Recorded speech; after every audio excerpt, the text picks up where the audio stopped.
Fourth views, चौथा विचार, बाकी ठीक। नमस्कार, मैं हूं अभय कुमार। आप देख रहे हैं अपना खास कार्यक्रम बिहार समाचार।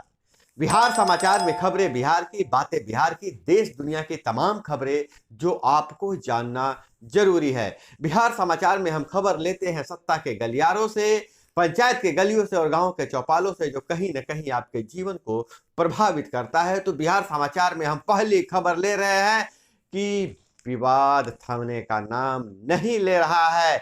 तो क्या 2024 के पहले बिहार में फिर से सत्ता परिवर्तन होगा? बहुत बड़ा खेला, घटना और दुर्घटना होने वाली है।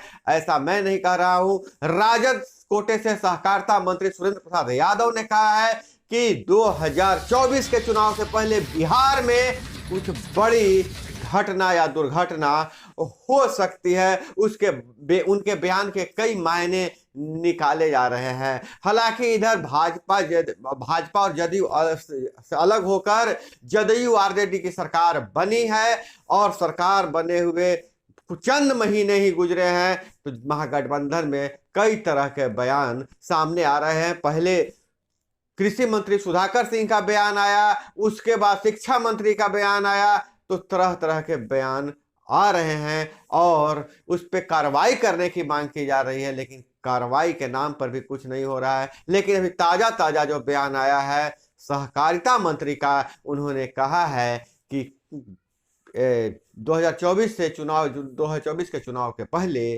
कोई बहुत बड़ी घटना या दुर्घटना हो सकती है। भाजपा बहुत बड़ा खेला करने वाला है और बिहार में फिर से सत्ता परिवर्तन हो सकता है। आगे देखते हैं होता क्या है, लेकिन मंत्री के बयान के कई मायने निकाले जा रहे हैं। और इधर आज से ठंड की दूसरी लहर शुरू हो गई है।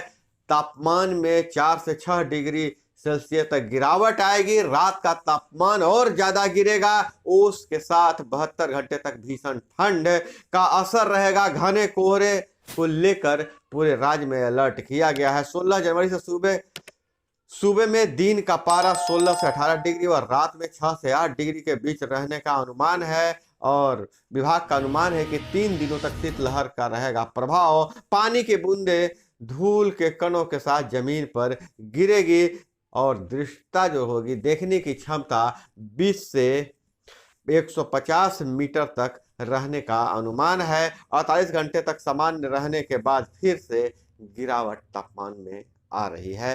तो बिहार में कोल्ड डे की लहर जारी है और शीतलहर का दूसरा दौर शुरू हो चुका है और इसमें बहुत ही सावधानियां बरतने की जरूरत है। खास करके जो ब्लड प्रेशर के मरीज है, हाई बीपी के मरीज हैं, उन्हें ज्यादा सावधानी बरतने का हिदायत दिया गया है। और इधर राजनीतिक हलचल की बात करें तो भाजपा उपाध्यक्ष रहे राजीव रंजन जदयू में शामिल हुए। ललन सिंह बोले भटके 7 वर्षों के बाद घर वापसी हुई है। मुख्यमंत्री नीतीश कुमार और राष्ट्रीय अध्यक्ष ललन ने किया स्वागत।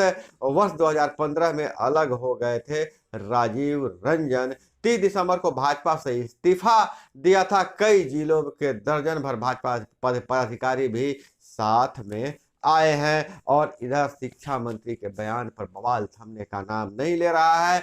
पूर्व उप मुख्यमंत्री सुशील मोदी बोले शिक्षा मंत्री पर केस दर्ज हो और कॉलेज में प्रवेश पर रोक लगे, क्योंकि ऐसे मंत्री से वातावरण दूषित होता है। मंत्री के बयान पर मुख्यमंत्री की चुप्पी से जनता में बढ़ रहा है आक्रोश। पूर्व उप मुख्यमंत्री तारकिशोर प्रसाद का बयान है और केंद्र सरकार की आर्थिक नीतियों की खुली पोल विजय चौधरी का यह बयान है। वर्ष 2022 में भारत का व्यापार घाटा 192 अरब डॉलर पहुंचा है। व्यापार घाटा को नियंत्रित नहीं कर पा रहा है केंद्र। और वहीं मोर्चा ने पूछा, राष्ट्रीय सामाजिक न्याय मोर्चा के प्रधान सचिव नरेश महतो एवं राष्ट्रीय प्रवक्ता नीलमणि पटेल ने बिहार के मुख्यमंत्री नीतीश कुमार से पूछा है कि रामचरितमानस का अपमान करने वाले शिक्षा मंत्री पर कब तक कार्रवाई होगी। उन्होंने कहा कि हिंदुओं के धार्मिक भावनाओं से जुड़ा पवित्र ग्रंथ रामचरितमानस का अपमान करने वाले शिक्षा मंत्री पर आखिरकार कब कार्रवाई होगी। और वहीं एनएचआरसी में शिकायत, सोन किनारे कूड़ा डंप से प्रदूषण, आयोग ने 4 हफ्ते में कार्रवाई करने को कहा है। और वहीं रोहतास से बहुत बड़ी खबर आ रही है। 4 माह से पीछा कर रहे मनचले ने 10वीं की छात्रा को सीने में मारी गोली, कहा और कहां है मेरे पापा, कहां है मेरे पापा बोलते बोलते छात्रा ने दम तोड़ दिया। मरने के पहले आरोपी का भी नाम लिया है। रोहतास की यह घटना है। साल भर से लापताग्रस्त पिता को देखने गई थी, तभी आरोपी ने मार दी गोली। आपराधिक प्रवृत्ति का है हत्यारा, और जिसे नाम लकड़ी लकड़ी नाम किया जाता है। लड़की ने बताया है, लड़की का नाम हीरामणि है। हीरामणि ने बताया कि जब वह अपनी बहन के साथ जा रही थी अपने पिता को देखने, तो आरोपी ने बाइक रोककर उसे दौड़ाया और खेत में ले जाकर गोली मार दिया। और यह बहुत बड़ी घटना है, बिहार से आ रही है। और वहीं भारत ने श्रीलंका को 317 रनों से हराया। सचिन का रिकॉर्ड तोड़ने से 4 शतक दूर हैं कोहली। और साबा व धान से चावल निकालने वाली मशीन को दिया गया है पेटेंट। खासियत है इससे धान की कुटाई पुराने ओखली जैसी है, ओखली जैसा सिस्टम है, उसी से धान की कुटाई हो जाती है। और नेपाल की कालीगंज की नदी में शालिग्राम शिला से बनेगी अयोध्या में श्री राम की प्रतिमा, जो श्री राम की प्रतिमा बनने वाली है, नेपाल की काली गंडक नदी की शालिग्राम शिला से प्रभु श्री राम की प्रतिमा बनेगी। शिला को पहचान कर विधिवत उत्खनन की तैयारी शुरू की गई है।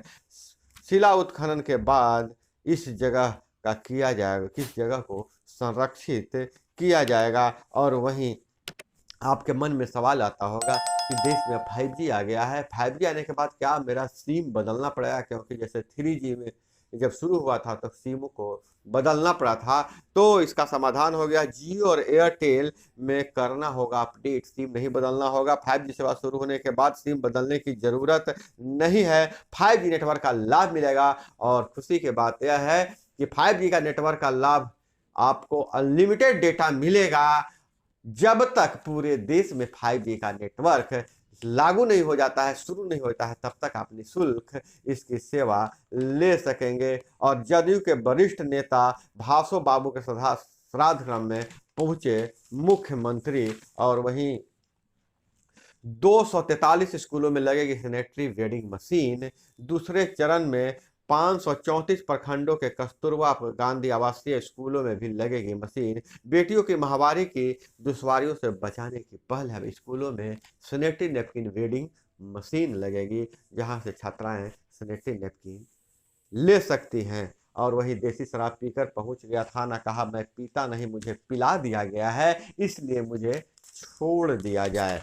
और हालांकि बिहार में शराब को लेकर तरह तरह के बातें आ रही हैं, अजीबो गरीब खबरें तो आती हैं, लेकिन शराब मिल रहा है तभी तो वह देसी शराब पीकर थाने में पहुंच गया युवक। और बात करें पंचायती राज विभाग से, तो पंचायती राज विभाग में अभी वार्ड ग्राम समिति और सरपंच को क्या क्या अधिकार मिलने वाले हैं, उस पर मंथन जारी है। जल्द ही जारी किया जाएगा सूचना कि सरपंच को निगरानी के लिए कौन कौन से विभाग मिलने वाले हैं। हालांकि चुनाव के बाद, चुनाव के पहले या चुनाव के दरमियान कहा गया था कि सरपंचों की शक्ति बढ़ाई जाएगी, सरपंचों को विकास कार्यों में हिस्सा लिया जाएगा और अलग अलग कार्यों में उनका बंटवारा भी किया गया था कि यह कार्य यह सरपंच साहब देखेंगे। लेकिन अभी तक लिखित रूप से कोई आदेश नहीं आया है। वही वार्ड ग्राम समिति पिछले चुनाव तक, पिछले टेन्योर तक कार्यरत थी, लेकिन अभी निष्क्रिय है क्योंकि उनके खाते में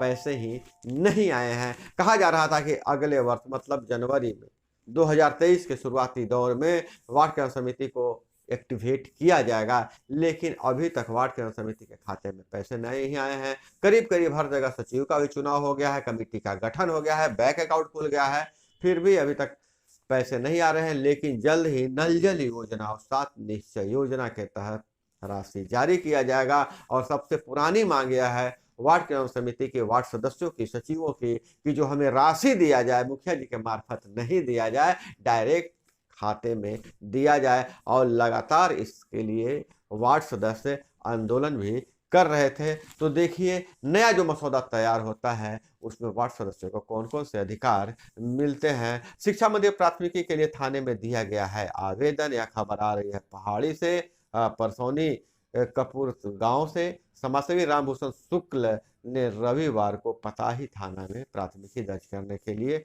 आवेदन दिया है। और इधर विदेशी खबरों की बात करें तो आर्थिक संकट से बाहर निकलने के लिए मदद को मोहताज है अपना पड़ोसी देश पाकिस्तान। फ्यूल प्राइस बढ़ाने की शर्त नहीं मानी तो आईएमएफ में ने नहीं दिया कर्ज, रोक दिया कर्ज। पाकिस्तान का जीडीपी 84%, जीडीपी का 84% कर्ज हो गया है। सोयाबीन और का शिपमेंट 2.5 महीने से पोर्ट पे रुका हुआ है। मांग न होने से कई प्लांट बंद हो गए हैं। कर्ज बढ़ा, हर साल चुकाने हैं 24 अरब डॉलर। पाकिस्तान को हर साल कर्ज चुकाना है लेकिन जेब खाली है। तो दोस्तों यह थी वो तमाम खबरें जो आपको जानना जरूरी था। इसी तरह से खबरों के लिए जुड़े रहिए हमारे साथ। चैनल पे नए हैं तो चैनल को सब्सक्राइब कर लीजिए। वीडियो पसंद आए तो लाइक जरूर कीजिएगा। मिलते हैं अगले वीडियो में। जय हिंद, वंदे मातरम। फोर्थ व्यूज, चौथा विचार।